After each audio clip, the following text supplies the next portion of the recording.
নমস্কার, সনাতন ধর্মকথা চ্যানেলে আপনাদের সবাইকে স্বাগত। আজ বৈশাখ মাসের ৪ তারিখ শনিবার, শুক্লপক্ষের প্রতিপদ তিথি। মহাভারতের সভাপর্বের ২৫তম অধ্যায়ে অর্জুনের প্রাগজ্যোতিষপুর জয় পর্ব শুরু করব। নারায়ণং নমস্কৃত্য নরং চৈব নরোত্তমং দেবীং সরস্বতীং ব্যাসাং ততো জয়মুদীরয়ে।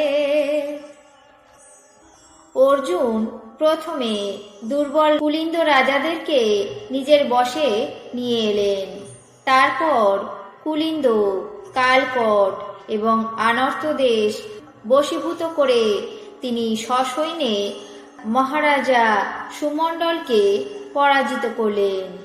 তারপর সুমণ্ডলের সঙ্গে সকল দ্বীপ, বিন্ধ্য পর্বতে অবস্থিত সকল রাজ্য জয় করলেন।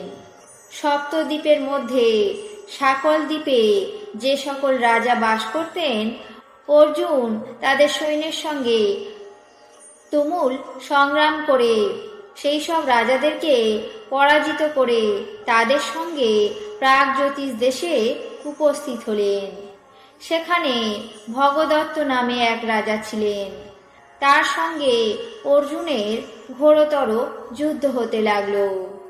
প্রাগজ্যোতিশ্বর ভগদত্ত কিরাত, চীন এবং সাগরের উপকূলবাসী অন্যান্য বহুবিধ যোদ্ধাদের সঙ্গে পরিবৃত ছিলেন।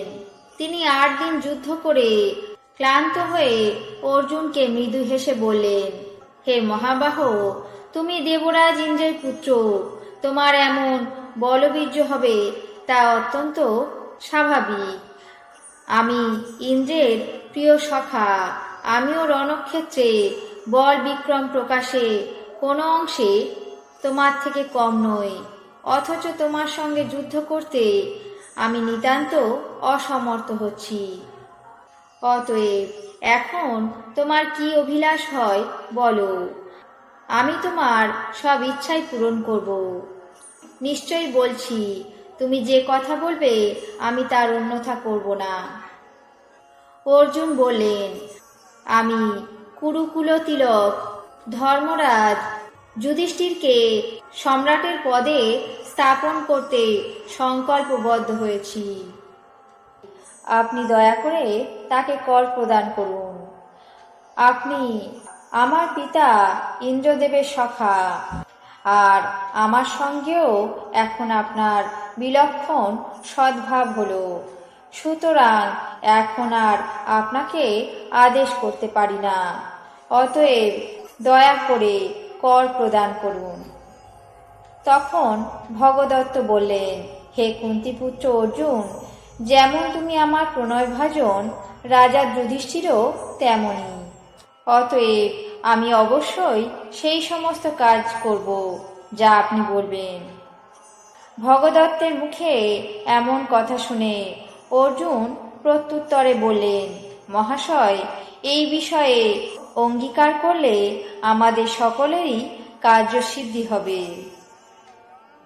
তারপর অর্জুন ভগদত্তকে বশীভূত করে উত্তর দিকে প্রস্থান করলেন।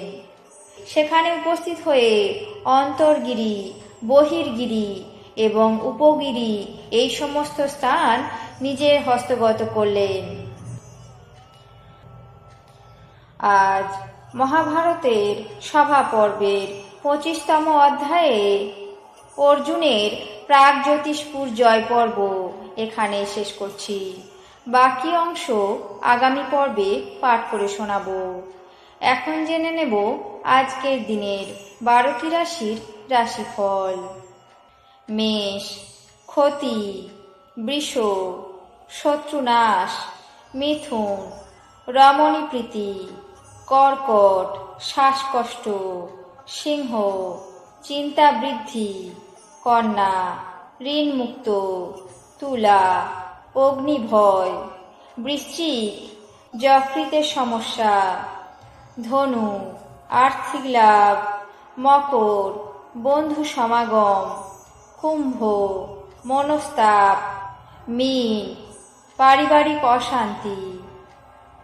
এই ছিল আজকের দিনের 12টি রাশির রাশিফল। আপনাদের কেমন লাগলো তা অবশ্যই কমেন্ট বক্সে জানাবেন। চ্যানেলটিকে সাবস্ক্রাইব করবেন, লাইক করবেন, শেয়ার করবেন। ধন্যবাদ।